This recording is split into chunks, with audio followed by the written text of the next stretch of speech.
Welcome to the Flame Tree Myth and Fiction podcast. Life, deconstructed. The saying, we're all the same underneath.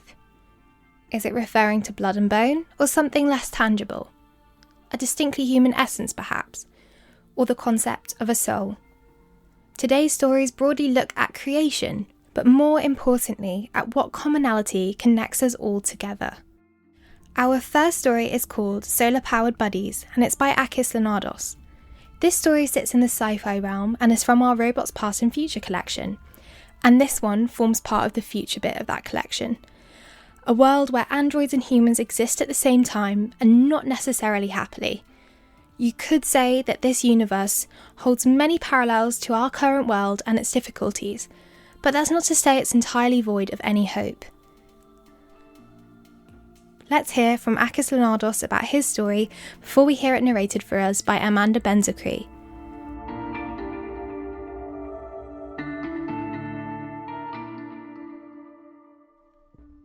Hi, I'm Akis Linardos, a writer of bizarre things and a biomedical AI scientist. I'm also a Greek that has worked in labs across Europe, but have now settled in the USA where I work as a research data analyst. For now, at least. My short fiction has been published broadly by professional markets including Apex Magazine, Uncharted, Flame Tree, Cosmic Horror Monthly, among others, and my poetry has appeared as well in Strange Horizons, Starline, Eye to the Telescope.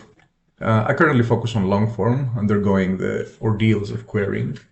This story, called Solar-Powered Buddies, was written back in early 2023. It was a period when I was overcoming my depression and well into a manic phase of relentless writing every day. We're talking daily minimum word count of 2,000.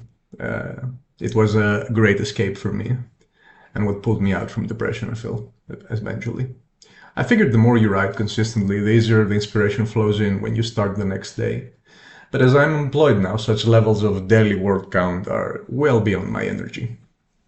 Anyway, back then, a lot of shorts were written in a short amount of time and edited a few weeks later, so it's hard to precisely remember what inspired this. It's a sort of retelling of The Fox and the Hound, only instead of forbidden friendship between a fox and a hound, you have one between a human child and a robot child. Yes, robots experience childhood in this world. I can also trace Studio Ghibli inspiration in the woodcrafting the two friends share. Perhaps, given I write a lot of dark fiction, I sought for a little break to do something cozy. It still gets a bit dark, just not nearly as dark as I often tend to go. So, sit back and enjoy.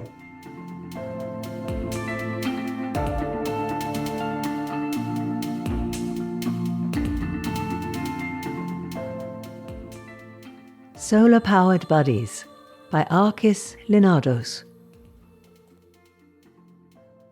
I'm not supposed to be hanging out with a human, but Mother can't tell while she's in sleep mode. When I wake in my deck chair, she is still asleep in hers. The skin receded from her shoulders and scalp to reveal the solar-panelled skeleton beneath. Once the nanobodies expand my body enough to be an adult android, I'll also need to sleep for long hours during the day to recharge my energy.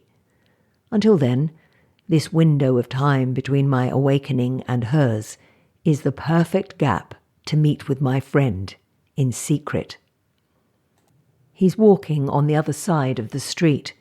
He has a crooked nose, brown skin, and a body so thin I always imagined a strong wind could carry him away.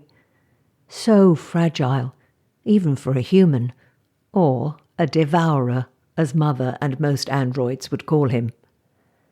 I never saw him that way. Taka loves all things, and he eats no more than he has to.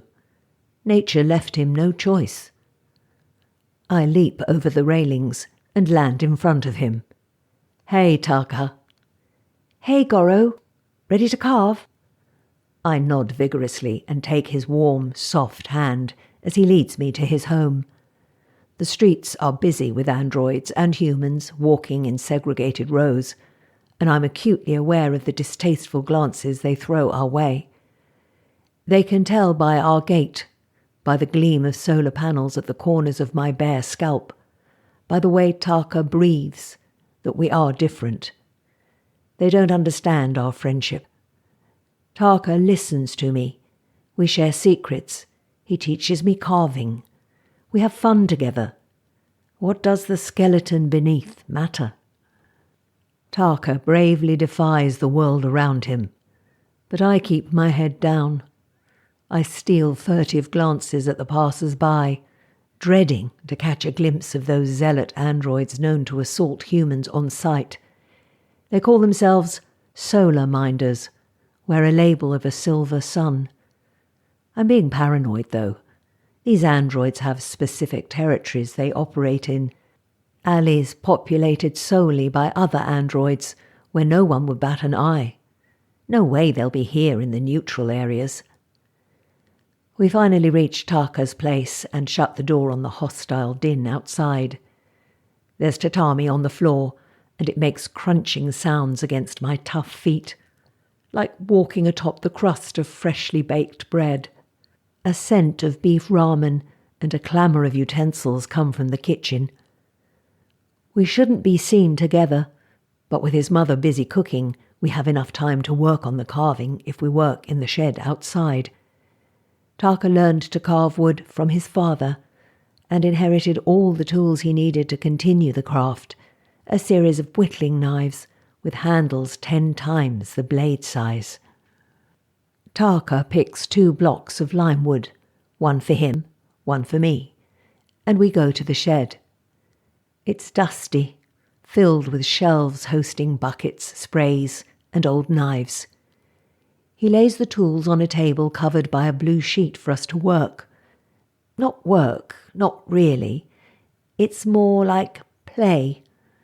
I love the feel of dead wood peeling away at the push of the knife, the visions of pretty things taking shape in my hands. We have an elephant, a dwarf, and a fox from previous times. "Let's make a kodama today," Tarka says. "What about an owl?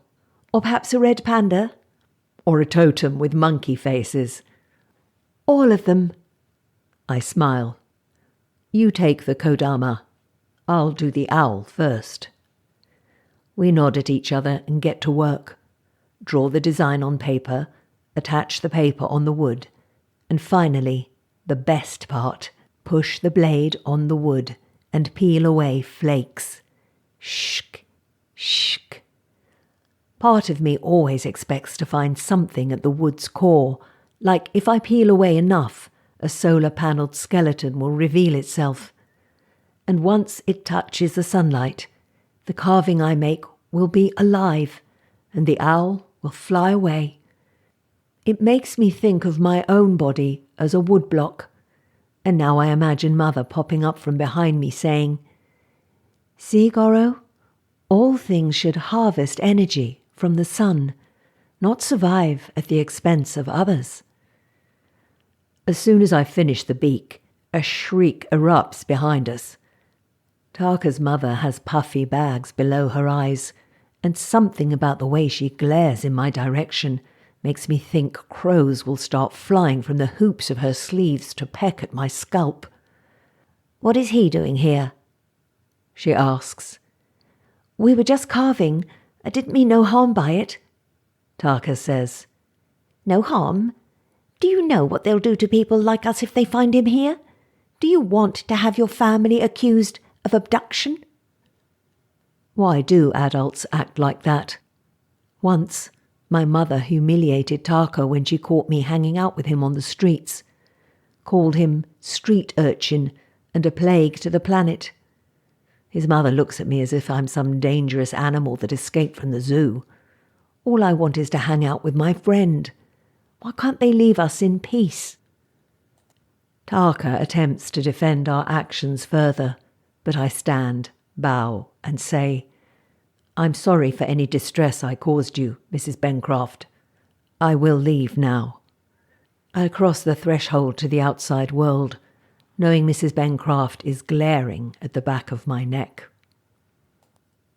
Days drift by, and I visit Doc, the only android whose company I enjoy, 40 years my senior.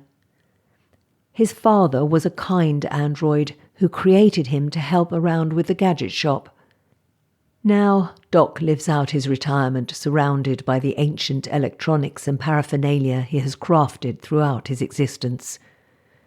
A fan on the ceiling makes a low hum and spreads the dust and smell of rusty copper. Geniuses love their chaos. "So you just left?" he asks me as he drives a screw deep into one of his new devices. I shrug. "You could have given her a piece of your mind." "What good would that do? If I am respectful, maybe one day she'll see there's nothing to hate me for. Perhaps she'll allow me to hang out with Taka then." He shakes his head. "Naive. Prejudice never changes." I fiddle with one of his screwdrivers, twist it in my hands. "Yours changed." He looks at me, proffers his hand, and I hand him the screwdriver. "Goro, you know how much history, biology, and neuroscience I had to study before I changed my mind? Most people aren't like that. They don't realize we are the same. They can't accept that the difference between the android and human brain has narrowed to the point of being nigh non-existent. Heck, many of them have forgotten that we are made in the image of man, by man, that they sprinkled us in the population to bring balance to the world." "We could educate her." "Did your mother listen when you tried to explain our origins? Does she believe man made us as we are and helped us achieve our independence?" I bite my lip. No, even though she works as a quality control inspector in android production facilities, she is clueless as to our origins. She believes humans stumbled upon us by accident. Right, and no doubt Taka's mother sees the truth as android propaganda. The truth in her mind is... He waggles a screwdriver to punctuate his words. Androids were made by evil Solar Mind Corp to steal our lives and our jobs. Hanging out with one can only lead to trouble. Solar Mind Corp love their toys. "But that's stupid," I say. "Our independence from Solar Mind Corp was established decades ago." "That ain't enough time for the dust to settle on the human mind, though. She did say, they'll accuse us of abduction, didn't she? Who do you think she was referring to by they? Your Solar Mind Corp property, in her mind." Doc leans a hand on my shoulder. "Trust me, Goro, you can't change the world. Just lessen the time you spend with Taka. Find other androids to hang out with. And when you raise an android of your own, teach it to be better. That's as far as you can aspire to reach. Change comes slowly." "No," I say. "Taka is my friend. Our friendship will be a symbol, a seed from which change will start." I pause. "Like the rough wood that will one day become a beautiful sculpture. We just need to keep scraping away." I meet Taka again the next day. Mother is in her solar sleep cycle again, but my smaller body recharge is done early. Taka waves from the street below, wood blocks tucked in his elbow and a beanie bag around his waist filled with carving tools. If neither parent accepts our friendship, we'll find our own place to do wood carving. I leap over the railings and land down on the pavement. Taka smiles and tosses a wood block to me. "An eagle today?" I smile. "Or maybe a raccoon. Or a bear. Let's do them all." "Deal," we both say, and walk to a quiet alley 3 blocks away where my mother won't see us. We lay down on the hot pavement to start the play. First to draw, then to attach, and finally to carve. The light breeze carries the peels of wood away, and some get into the street grill. I imagine the peels slowly rotting in their long journey down the pipes, little abandoned boats stinking of refuse and urine. A breeze picks up some of the shreds, and I look up. Startled they're flying so far. They twirl and drift on the wind, away from the alley, into the shrubbery on the other side of the road. A few whirl out on the sidewalk and get crushed beneath the footsteps of a group of 3 androids. A group that's now entering the alley, heading toward us with certain strides. "Well, well, well," the biggest among them says. "What have we here, Bit?" "Looks like a human, Batu," says a shorter one. I detect respiration. "And it's hanging out with an android," says the shortest of the 3. I swallow hard. Maybe if I act polite, maybe if I show them nothing's wrong with what they're seeing, we can all be friends. I stand, legs shaking, and proffer my hand. "I'm Goro. It's all right. Tarka's here with me. He's one of the good ones. We just..." But then I notice it. A silver sun emblazoned on the shoulders of the large android. Solar minders. They encircle us slowly. Tarka takes to his feet, chest inflated, head up high. "So what if we hang out? What's it to you?" The big android is deadly serious. "Filthy devourer," he says, and the other 2 kick Tarka's knees from behind, forcing him to kneel. "Stop," I say. "I told you he's with me." They kick him again. I leap at the shortest android. "I said stop." But the big one grabs me by the shoulder and yanks me back. I fall on the pavement head first. "We know," he says calmly. "We know he's with you. We'll just teach him to be a good member of society, so he remembers to stay in his place." A scream. The world spins and I struggle to stand. They have Tarka pinned against the wall, and the big one punches him in the gut. One of them snaps shafts of rusty solar panels from the garbage nearby. I take a step, and before I can scream, something sweeps my feet and I drop to the ground again. The big android sits on top of me. "Sit still, little one. We don't want to hurt you." Why are they doing this? Why? "Please stop hitting him. Please, oh please, leave us alone." But the androids hit him with the solar panel shafts on the shoulders, and he kneels, then kick him down to the ground, and they keep kicking. "Stop!" I scream.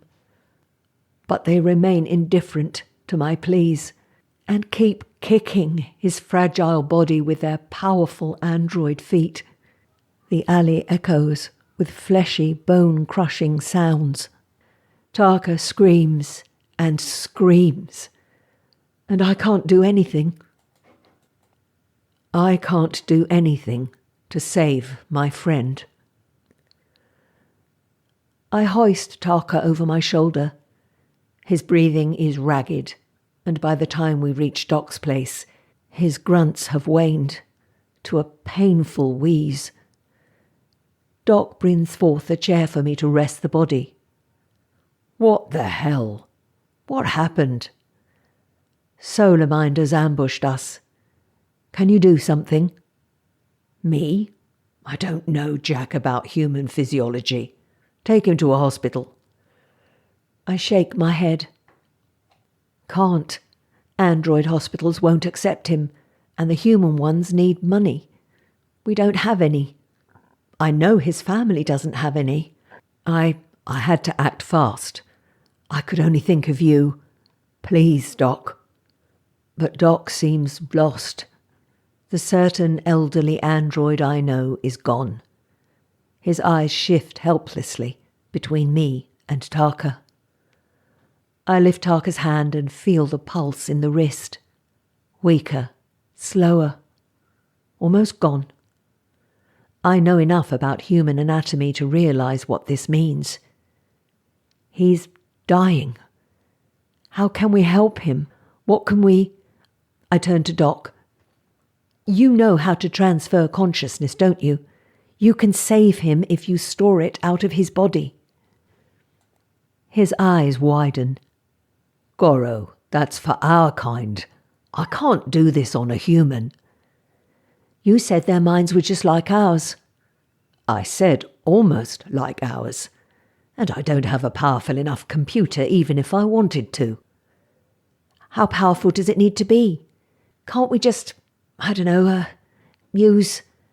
For a moment my mind pictures a wooden figure carved in the shape of Taka, carved specifically to accept his soul.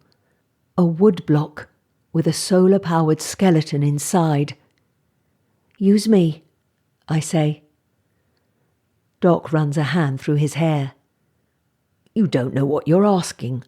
I'd have to partition your mind, remove half your memories, and what's lost, I ain't got the equipment to store a backup. Memories. Memories make us what we are. Will this change me? Will I forget our past, the memories I shared with Taka, and end up hating humans like my mother, or like those android bullies that beat Taka within an inch of his life? I shake my head. My voice is low and serious. I can't let Taka die, Doc. Doc sighs and nods slowly. You can never let anyone know, hear me? I'll be terminated if anyone finds out. You and your buddy will be too. They'll call you an abomination. I understand. Doc points me to a recliner, fishes through his cabinets, and places a helmet over my head. I look up at the mossy ceiling and it whirls into a blurry, nauseating whirlpool as tendrils of electricity tingle along my scalp. Flashbacks from my life come and vanish like hazy dreams, the kind of dreams that leave behind a sense of loss once you awake, a craving to return to that made-up and forgotten world, but it's floated off in the ether. After a long while, I feel the right side of my lips move. It's Taka, speaking through me. Where am I? I'm still befuddled by the experience. Doc's the one that speaks. You're in Goro's body, he says. They messed you up pretty bad, kid. I extracted you moments before your body gave out. Your body gave up half his memories to save you by making room for your consciousness. What? Taka says through my mouth. My eyes drift to Taka's grey and bleeding body. Tears are coursing down my left cheek. Taka's tears. He's seeing his own body through my eyes, broken and lifeless. What pain is he going through? I have to be strong for him. Don't worry, Taka, I say. We'll find you a new body. Mother has connections in the production line of maintenance automatons. They are void of consciousness, perfect vessels. We'll get you a solar-panelled body. But your mother doesn't even like me. Doesn't matter. She won't let me live like this. Trust me, she'll want you out of my head. There's only one way I'll agree to it, and that's putting you into an android body. I'm sorry, Taka says. I'm sorry. So sorry. You risked everything and I wipe off the tears. I risked nothing. I only exchanged something of value for something of greater value. You, my friend. Doc smiles at me, at us. He wipes away a tear of his own. Taka's new body was meant to serve as a janitor. Mother proclaimed the body a reject and wheeled it out for disposal. It was not easy to convince her, but I insisted I wouldn't erase Taka from my consciousness unless we found a host for him. And now that we found a solar-powered one, She's warming up to me hanging out with him. His mother, however, she lashed out at Tarka, calling him an abomination that stole away her son and sought to replace him with lies. She screamed for him to give her son back, to prove it was him. Tarka went into her room, pulled off her dresser and revealed a carving he had once made for her. She broke down crying, and in the end she hugged him. I realized change comes slowly, and it starts with a mother's love. But an android cannot stay among humans without being discovered. Tarka's staying at our place for now. I enjoy having him around, and for the first time, other androids are not looking down at him. In their eyes, he's one of us. But to me, he is the same. Not a solar-powered android, but my human friend. We got his father's tools too, but he's not used to his new hands yet, and his carving is awkward. And me? It seems the half of the memories I erased included all my skills, so we're learning from scratch again. How about we make a sphere today? He says. Or perhaps a spoon, I say. A sphere in a spoon, like a droplet of water. And a pyramid, with an opening for the tomb. Let's do them all. Yeah, I say with a smile. Yeah, let's do them all.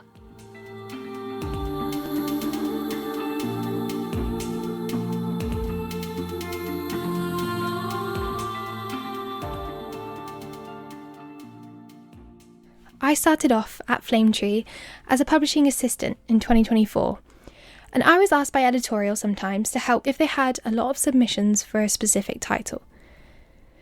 This story was actually one of the ones that I read and flagged for potential publication. In my current role, I no longer help with the read-throughs, but I still remember all of my favourites because they stay with me and carry an element of relevancy, and Solar Power Buddies was definitely one of my favourites. Ironically, despite it being about androids, it's a distinctly human story, with both the extremes of love and hate existing simultaneously. That's not to say that the technical implications have been ignored by Akis Linardos, and the solar-powered skeletons are deeply original and well thought out. Anyway, I hope you all agreed with me and thought that this story was brilliant. Our next story is in our First Peoples collection, and it originally appeared in James Athearn Jones's book, The Traditions of the North American Indians in 1829. This one is called The Mother of the World, so yes, it's a Native American creation myth. And we've got Olivia reading this one.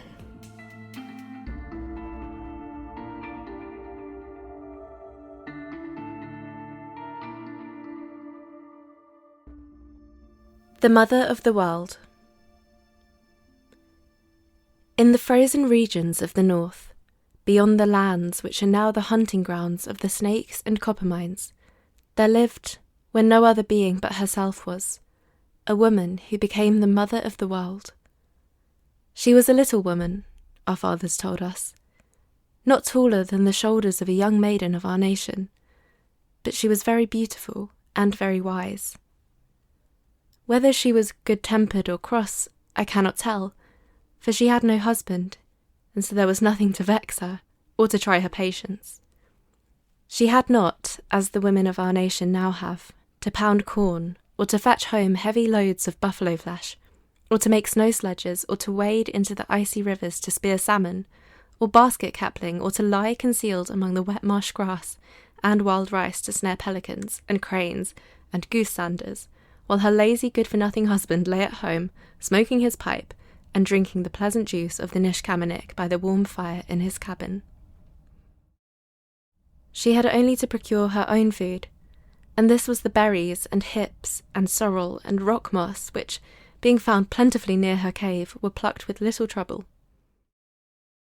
Of these she gathered, in their season, when the sun beamed on the earth like a maiden that loves and is beloved, a great deal to serve her for food when the snows hid the earth from her sight, and the cold winds from the fields of eternal frost obliged her to remain in her rude cavern. Though alone, she was happy. In the summer, it was her amusement to watch the juniper and the alders as they put forth first their leaves and then their buds, and when the latter became blossoms, promising to supply the fruit she loved, her observation became more curious and her feelings more interested. Then would her heart beat with the rapture of a young mother whose gaze is fixed on her sleeping child, and her eyes glisten with the dew of joy which wets the cheeks of those who meet long-parted friends. Then she would wander forth to search for the little berry whose flower is yellow, and which requires keen eyes to find it in its hiding place in the grass, and the larger which our white brother eats with his buffalo meat, and their progress from the putting forth of the leaf to the ripening of the fruit was watched by her with eager joy. When tired of gazing upon the pine and stunted poplar, she would lie down in the shade of the creeping birch and dwarf willow, and sink to rest, and dream dreams which were not tinged with the darkness of evil. The sighing of the wind through the branches of the trees and the murmur of little streams through the thicket were her music. Throughout the land there was nothing to hurt her, or make her afraid, for there was nothing in it that had life, save herself and the little flower which blooms among thorns. And these two dwelt together like sisters. One day, when the mother of the world was out gathering berries, and watching the growth of a young pine, which had sprung up near her friend the flower, and threatened, as the flower said, to take away the beams of the sun from it, she was scared by the sight of a strange creature, which ran upon 4 legs, and to all her questions answered nothing but bow wow wow. To every question our mother asked, the creature made the same answer, bow wow wow. So she left off asking him questions, for they were sure to be replied to in 3 words of a language she could not understand. Did he ask for berries? No, for she offered him a handful of the largest and juiciest which grew in the valley, and he neither took them nor thanked her, unless bow meant thank you. Was he admiring the tall young pines, or the beautiful blossoms of the cranberry, or the graceful bend of the willow, and asking her to join him in his admiration? She knew not, and leaving him to his thoughts and to utter his strange words with none to reply, she returned to her cave. Scarcely was she seated on her bed of dried leaves when he came in, and wagging his tail, and muttering as before, lay down at her feet. Occasionally he would look up into her face very kindly, and then drop his head upon his paws. By and by he was fast asleep, and our mother, who had done no evil action, the remembrance of which should keep her awake, who never stole a beaver trap or told a lie or laughed at a priest, was very soon in the same condition. Then the Manitou of dreams came to her, and she saw strange things in her sleep. She dreamed that it was night, and the sun had sunk behind the high and broken hills which lay beyond the valley of her dwelling, that the dwarf willow bowed its graceful head still lower with the weight of its tears, which are the evening dew, and the dandelion again imprisoned its leaves within its veil of brown. So far her dreams so closely resembled the reality, that for a time she thought she was awake, and that it was her own world, her cave, her berries and her flowers which were before her vision. But an object speedily came to inform her that she dwelt in the paradise of dreams, in the land of departed ideas. At the foot of her couch of leaves, in the place of the dog which she had left there when she slept, stood a being somewhat resembling that she had beheld in the warm season, when bending over the river to lave her bosom with the cooling fluid. It was taller than herself, and there was something on its brow which proclaimed it to be fiercer and bolder, formed to wrestle with rough winds and to laugh at the coming tempests. For the first time since she turned away to tremble, her soul filled with a new and undefinable feeling, for which she could not account.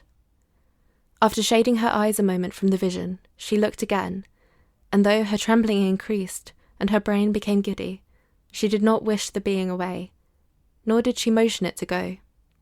Why should she? There was a smile upon its lip and brow, and a softness diffused over every feature, which gradually restored her confidence, and gave her the assurance that it would not harm her. She dreamed that the creature came to her arms, and she thought that it passed the season of darkness with its cheek laid on her bosom. To her imagination, the breath which it breathed on her lips was balmy as the juice of the sweet gum tree, or the dew from her little neighbour the flower. When it spoke, though she could not understand its language, her heart heaved more tumultuously. She knew not why, and when it ceased speaking, her sighs came thick till it spoke again. When she awoke, it was gone.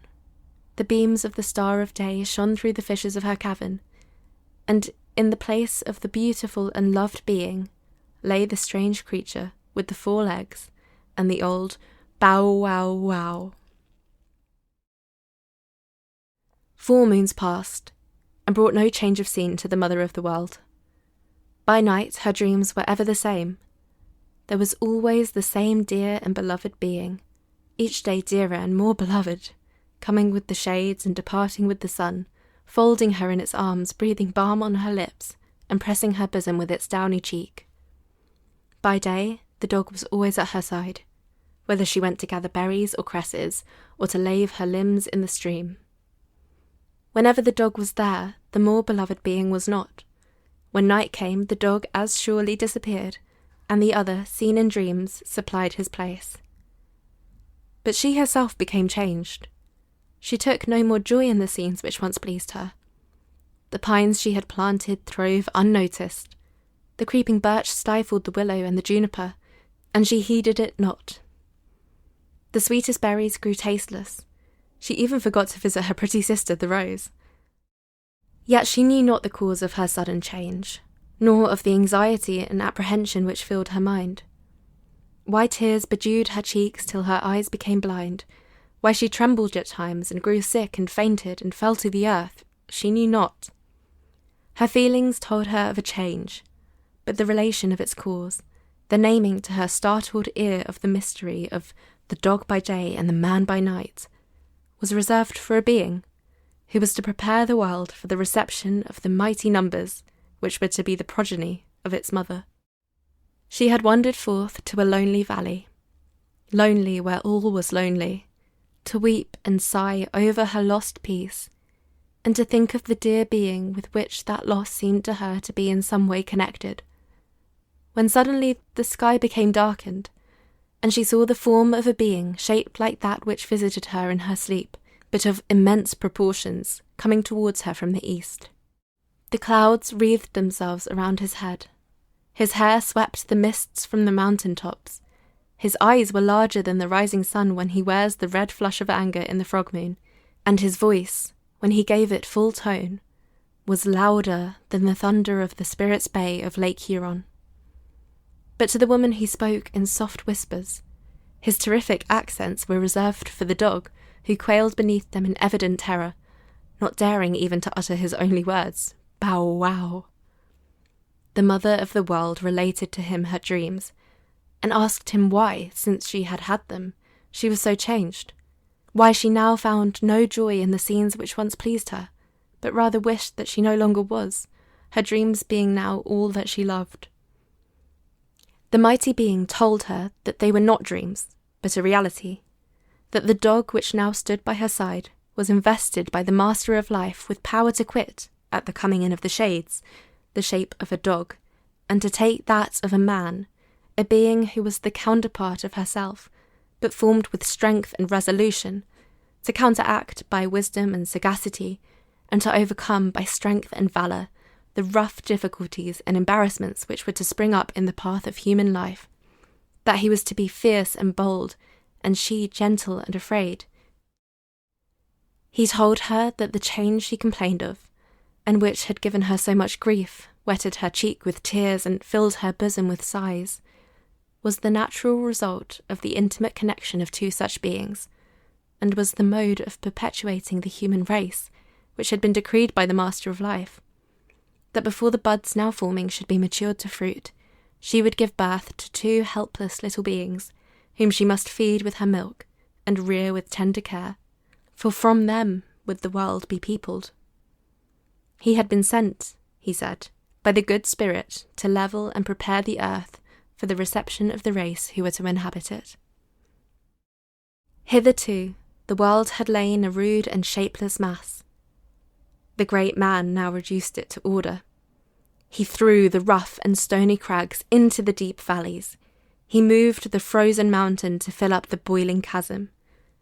When he had levelled the earth, which before was a thing without form, he marked out with his great walking staff the lakes, ponds, and rivers, and caused them to be filled with water from the interior of the earth, bidding them to be replenished from the rains and melted snows which should fall from the skies, till they should be no more. When he had prepared the earth for the residence of the beings who were to people it, he caught the dog, and notwithstanding the cries of the mother of the world and her entreaties to him to spare its life, he tore it into pieces, and distributed it over the earth, and the water, and into air. The entrails he threw into the lakes, ponds, and rivers, commanding them to become fish, and they became fish. These waters, in which no living creature before moved, were now filled with salmon, trout, pike, tittymeg, methy, barbel, turbot, and tench, while along the curling waves of the great lake, the mighty black and white whale, the more sluggish porpoise, and many other finny creatures sported their gambols. The flesh he dispersed over the land, commanding it to become different kinds of beasts and land animals, and it obeyed his commands. The heavy moose and the stupid weewaskish came to drink in the copper mine with the musk ox and the deer and the buffalo. The kikihatch and his younger brother the black bear, and the wolf that cooks his meat without fire, and the cunning fox and the wild cat and the wolverine were all from the flesh of the dog. The otter was the tail of the dog, the weejack was one of his 4 paws, and the horned horse and the walrus were his nose. Nor did the great man omit to make the skin furnish its proportion of the tribes of living beings. He tore it into many small pieces and threw it into the air, commanding it to become the different tribes of fowls and birds. And it became the different tribes of fowls and birds. Then first was seen the mighty bird which builds its nest on trees, which none can climb, and in the crevices of inaccessible rocks, the eagle, which furnishes the Indians with feathers to their arrows, and steals away the muskrat and the young beaver as its there's too many S's in the sentence. The eagle, which furnishes the Indians with feathers to their arrows, and steals away the muskrat and the young beaver as his recompense. Then was the sacred falcon first seen winging his way to the land of long winters, and the bird of alarm, the cunning old owl, and his sister's little son, the cobbity-cooch and the ho-ho. All the birds which skim through the air or plunge into the water were formed from the skin of the dog. When the great man had thus filled the earth with living creatures, he called the mother of the world to him, and gave to her and her offspring the things which he had created, with full power to kill, eat, and never to spare, telling her that he had commanded them to multiply for her to use in abundance.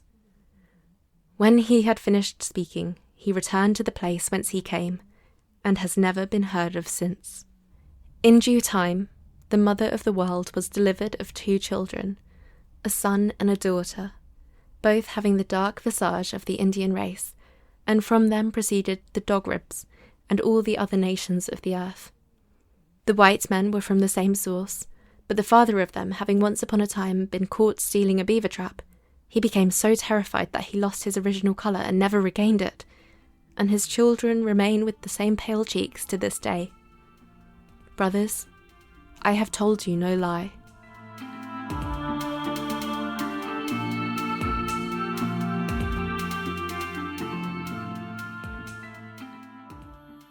Now, I don't know about anybody else, but I definitely felt like this was quite feminist. I think the mother of the world would definitely have rather kept a dog than her lover. Her lack of agency is also very palpable, despite her being the central figure in the narrative. She's just sort of impregnated in her sleep and then loses her ability to make choices and enjoy her life the way she used to. And the fact that we can see that makes it quite a sympathetic telling, perhaps. I hope you all enjoyed this one, and I feel like it offers something quite different from the other traditional stories we've had on the podcast. And please join us next week for our second romantic fantasy episode, where we'll be taking a look at Of Love and Dragons. Thanks so much for listening. We really hope you enjoyed this episode of the Flame Tree Myth and Fiction podcast and look forward to the next episode. Do recommend it to your friends. Goodbye for now.